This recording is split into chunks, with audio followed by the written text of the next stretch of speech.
Hello student, welcome to my channel Shravan lecture. आज का ये वीडियो 10th हिंदी के लिए सबसे ज्यादा इंपॉर्टेंट है। आज हम लोग देखेंगे जीवन परिचय। ठीक है, बहुत सारे स्टूडेंट कमेंट कर रहे थे सर कवि का जीवन परिचय कैसे लिखें, तो आज हम सबसे ज्यादा इंपॉर्टेंट जीवन परिचय लाए हैं जो कि है तुलसीदास जी का। ठीक है, बहुत ज्यादा इंपॉर्टेंट जीवन परिचय है क्लास 10 हिंदी के लिए। तो आपसे रिक्वेस्ट है कि वीडियो को लास्ट तक देखना, लाइक कर देना, शेयर कर देना, अगर चैनल पर ना तो सब्सक्राइब कर लेना। और ऐसे ही जैसा मैं बताऊंगा ऐसे ही कवि का जीवन परिचय लिखना है। तुलसीदास जी आपका कवि है, तो आप लोग इसको कैसे लिखोगे? ठीक है, तो सबसे पहले आप लिखना कि गोस्वामी तुलसीदास जी का जन्म, जो गोस्वामी तुलसीदास जी हैं इनका जन्म कब हुआ? सन 1532 ईस्वी में। ठीक है, तो ये हमारा 1532 लिखा हुआ है, तो इसको आपको विलेख से लिखना है। ठीक है, संवत 1589 ईसा पूर्व। ठीक है, तो ये आपको संवत में लिखना है। ठीक है, तो ये हमारा ईस्वी है, तो आपको इतना समझ में आया।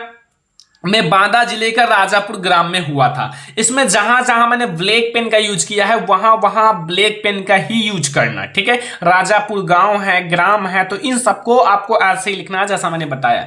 कुछ विद्वान जो हैं इनका जन्म एटा जिले के सोरो नामक ग्राम में मानते हैं। कुछ ऐसे विद्वान हैं जो इनका जन्म कहां मानते हैं? एटा जिले के सोरो नामक ग्राम में मानते हैं। ठीक है, अब देखो इनके पिताजी का जो मतलब तुलसीदास जी हैं, इनके पिता का क्या नाम था? आत्माराम दुबे। क्या नाम था? आत्माराम दुबे। ठीक है, और इनकी माता का क्या नाम था? हुलसी देवी। ठीक है, तो पिता का नाम था आत्माराम दुबे और माता का नाम था हुलसी। ठीक है, अब देखो तुलसीदास जी जो थे ना, हुलसी ने अभुक्त मूल नक्षत्र में उत्पन्न होने के कारण इन्हें त्याग दिया था। मतलब जो तुलसीदास जी थे वो अभुक्त मूल नक्षत्र ठीक है में जन्म लिया था, तो इसीलिए इनके परिवार ने, इनके माता पिता ने इन्हें त्याग दिया था, क्योंकि इनको मानते थे नक्षत्र में जन्म लिया है तो परिवार के लिए कष्टमयी है, तो इसलिए मतलब इनको त्याग दिया था। ठीक है, त्याग दिया था, परिवार से दूर कर दिया था। ठीक है, और इनका बचपन जो है अनेकानेक आपदाओं के बीच व्यतीत हुआ। अब जब इनको त्याग दिया तो तुलसीदास जी अपना बचपन कैसे बिताए, कैसे सब कुछ हुआ, तो वो काफी विपरीत परिस्थिति का सामना करना पड़ा, अनेक आपदाओं का सामना करना पड़ा। ठीक है, और सौभाग्य से इनको बाबा नरिहर दास जैसे गुरु का वरहस्त प्राप्त हुआ। मतलब सौभाग्य से इनके जो गुरु थे वो बाबा नरिहर दास थे, तो नरिहर दास जी का क्या वरदान प्राप्त हुआ? वरदहस्त प्राप्त हुआ, वरदान, हाथ का वरदान प्राप्त हुआ, जो कि बहुत ही ज्यादा सौभाग्य की बात है गोस्वामी तुलसीदास जी के लिए। ठीक है, ये मतलब एक बहुत ही बड़े गुरु थे इनके लिए। ठीक है, इनके मेन गुरु हैं। ठीक है, इन्हीं की कृपा से इनको शास्त्रों, जो शास्त्र है, ठीक है, इन्हीं की मतलब इनकी गुरु जो है ना नरिहर दास जी की कृपा से इनको शास्त्र के अध्ययन अनुशीलन का अवसर मिला। मतलब जो शास्त्र हैं, शास्त्रों का अध्ययन करने का अवसर मिला। ठीक है, अवसर मिला। ठीक है, और स्वामी जी के साथ ही ये काशी आए।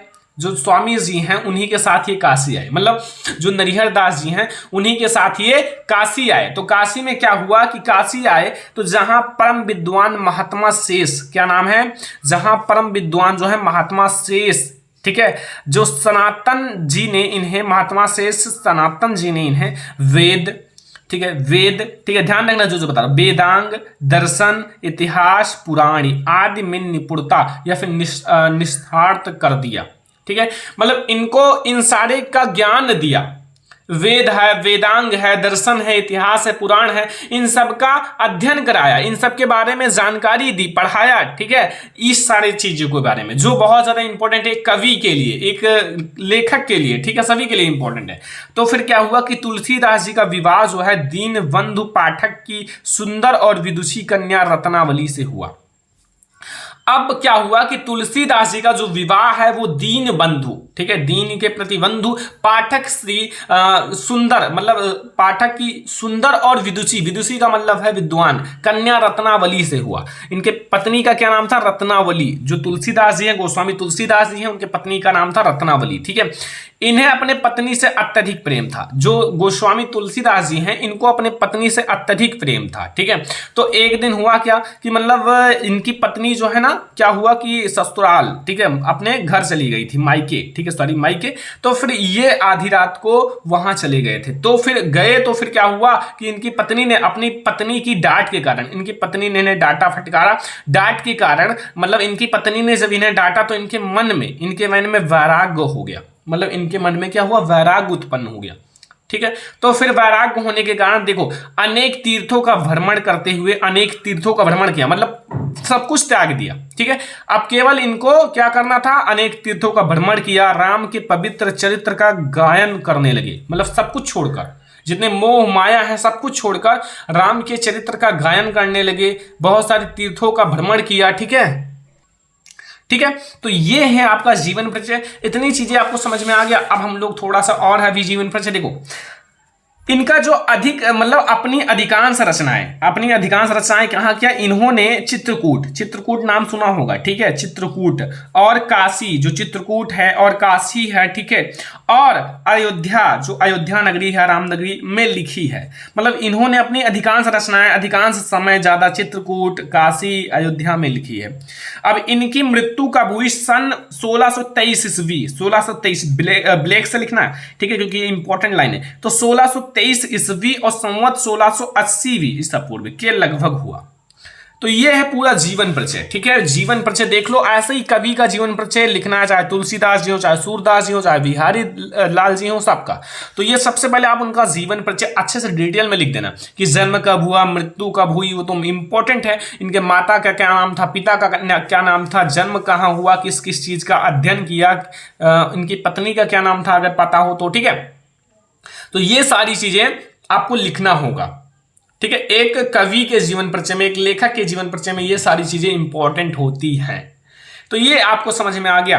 अब देखो इनकी रचनाएं भी समझना जरूरी है। रचनाएं मैं आपको कुछ ऐसा बता देता हूँ, बहुत सारी रचनाएं हैं लेकिन मैं आपको कुछ मेन रचनाएं बताता हूँ। श्री रामचरितमानस जो कि इनकी बहुत प्रसिद्ध रचना है, मेन रचना है श्री रामचरितमानस। विनय पत्रिका इनकी रचना है। ठीक है, गीतावली है, गीतावली, कवितावली, दोहावली सभी इन्हीं की रचना है। ठीक है, वैराग्य है, पार्वती मंगल है, पार्वती मंगल भी इन्हीं की रचना है। किसका, गोस्वामी तुलसीदास जी का। तो ये मेन रचना है। लिखना एक दो लिख देना, 2-3, लेकिन ये मैंने 1 2 3 4 5 बता दिया कि आप लोग याद रखो। मान लो रामचरितमानस, श्री रामचरितमानस है, विनय पत्रिका है, एंड आप लोगों का गीतावली है, वैराग्य है, पार्वती मंगल है। तो ये आपको रचनाएं याद रखना है। ठीक है, तो ये आप लोगों को पता चला कि आपको गोस्वामी तुलसीदास जी का पूरा जीवन परिचय यहां से पता चल गया, कवि का जीवन परिचय कैसे लिखा जाता है, सब कुछ। ठीक है, मान लो अगर बोर्ड एग्जाम में लिखना है तो ब्लैक कलर से आप प्रश्नोत्तर संख्या डाल देना, जो भी प्रश्नोत्तर संख्या हो, प्रश्नोत्तर संख्या डाल देना। ठीक है, फिर आपका जो भी प्रश्नोत्तर संख्या, फिर आप जीवन परिचय लिखना स्टार्ट कर देना। तो ये है आज का हमारा कवि का जीवन परिचय तुलसीदास जी का। आई होप कि आपको ये वीडियो बहुत ही ज्यादा पसंद आया होगा। पसंद आया हो वीडियो को लाइक कर देना, शेयर कर देना, अगर चैनल पर नहीं तो सब्सक्राइब भी कर लेना। ठीक है, चलो फिर मिलते हैं नेक्स्ट इंपॉर्टेंट वीडियो में, तब तक के लिए धन्यवाद।